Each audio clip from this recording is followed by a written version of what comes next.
Asaf continua falando aqui, eu estou pulando alguns versículos, não vou ler todos, mas depois você lê o Salmo 73, do verso 12 ao verso 14, ele diz assim: assim são os ímpios, sempre despreocupados, aumentam suas riquezas. Certamente, olha a impressão que Asaf teve. Certamente foi-me inútil manter puro o coração e lavar as mãos na inocência. Ele está dizendo assim: a minha santidade foi em vão. Eu levei uma vida de obediência, de integridade, de retidão, mas tudo isso foi em vão, porque as pessoas ganham muito mais do que eu. As pessoas usufruem das coisas, aproveitam a vida muito mais do que eu. Essa era a impressão de Asaf. Versículo 14: pois o dia inteiro sou afligido e todas as manhãs sou castigado. Versículo 16 e 17, ele diz: quando tentei entender tudo isso, achei muito difícil para mim. Até que entrei no santuário de Deus e então compreendi o destino dos ímpios. O versículo 17 é chave para que nós possamos compreender esse raciocínio proposto aqui em Salmos 73. Asaf tinha inveja da prosperidade dos ímpios. Ele olhava para aqueles que não servem a Deus e via de uma forma enganosa que essas pessoas não tinham problemas, que não adoeciam, mas quando ele entrou na presença de Deus, quando ele olhou para a eternidade, ele compreendeu o destino dos ímpios. Nós precisamos entender isso, meu irmão, minha irmã. Eu e você não servimos a Deus em vão. A nossa vida entregue a Deus não é em vão.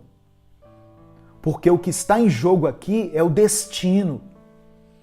Muitas promessas que estão contidas na Bíblia são para esse tempo, são para nós usufruirmos agora. Mas a maioria das promessas dizem respeito à eternidade. Diz respeito à eternidade. Do verso 21 ao verso 26, ele diz assim: quando o meu coração estava amargurado e no íntimo eu sentia inveja, agi como insensato e ignorante.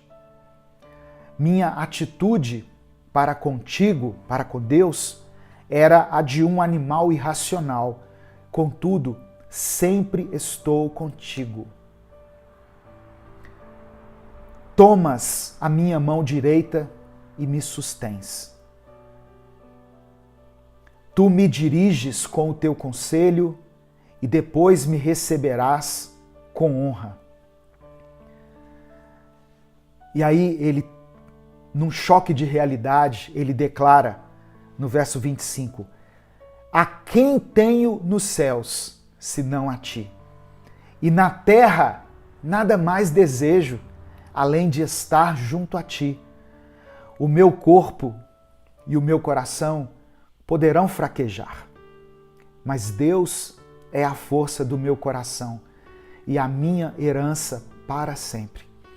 Olha, meu irmão, minha irmã, a vida com Deus não nos isenta do sofrimento. Servir a Deus não significa que nós estamos livres de passar por problemas no nosso casamento, na nossa família, de termos doenças, de ficarmos desempregados, de termos algum tipo de privação, de necessidade. Jesus disse que no mundo nós teríamos aflições. Então, o que nós vamos receber aqui no mundo não é muito diferente daquilo que o ímpio vai receber. É claro que existem promessas das quais nós podemos nos apropriar, das quais nós podemos tomar posse, nada vai nos faltar em relação às nossas necessidades. Quando nós buscamos a Deus em primeiro lugar, colocamos Ele como prioridade na nossa vida, buscamos em primeiro lugar o reino de Deus e a sua justiça, as demais coisas nos serão acrescentadas. Só que no meio dessas demais coisas, talvez estejam algumas que nós gostaríamos que fosse uma realidade para nós. O que eu estou querendo dizer, tentando expressar aqui com minhas palavras, é que Deus vai suprir as suas necessidades básicas. Tem coisas que são desejos do nosso coração. Tem coisas que são desejos do nosso coração. E Deus não se sente obrigado a cumprir todas as nossas vontades, todos os nossos desejos. Uma necessidade, por exemplo, eu sempre dou esse exemplo aqui para ficar claro. Uma necessidade, água. Estou tomando aqui água. Um desejo, um suco de abacaxi com hortelã, geladinho. Se Deus quiser, Ele pode te dar o suco de abacaxi com hortelã. Amém. Mas se Ele não quiser, Ele vai te dar a água. Mas a sua sede será saciada. Então tem coisas na nossa mente que são fruto de desejo. E nem sempre Deus irá satisfazê-las. Às vezes sim. Às vezes Deus nos concede alguns caprichos e eu acho isso maravilhoso.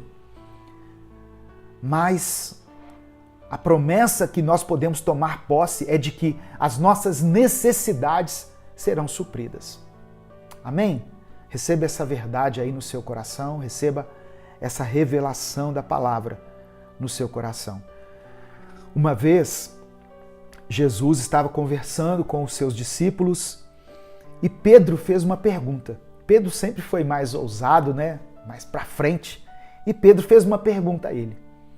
Depois você confere, está em Mateus capítulo 19, versículo 27. Pedro então lhe disse: Jesus, nós deixamos tudo para te seguir.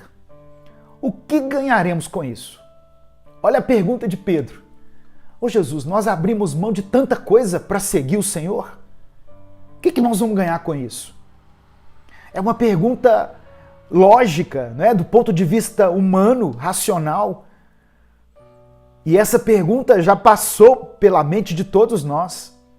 Talvez você já tenha perguntado isso a Deus nas suas orações. Senhor, eu ando em obediência. Eu mudei a minha vida por sua causa. Tem gente que mudou de cidade por causa do Evangelho. Eu já tive problemas na minha família por causa do Evangelho, para defender os teus princípios. O que eu vou ganhar com isso? A resposta de Jesus foi a seguinte: vocês, ele estava falando para os 12, quando as coisas forem regeneradas, recriadas, vocês vão governar. Vocês vão se assentar em 12 tronos e vão julgar as tribos de Israel. Vocês vão governar junto comigo na eternidade. Então essa palavra foi para os 12. Mas Jesus continuou. Ele disse assim: e não apenas vocês, mas qualquer um que sacrificar o seu lar, sua família, suas propriedades, qualquer coisa, por minha causa, terá tudo de volta. Estou lendo a Bíblia.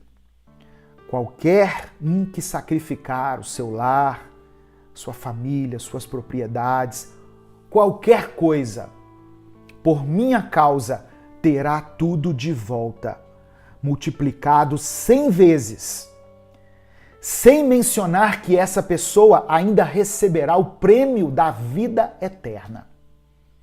Então essa foi a resposta de Jesus, mostrando para nós que há uma recompensa eterna para o justo, para aquele que entrega a sua vida a Cristo.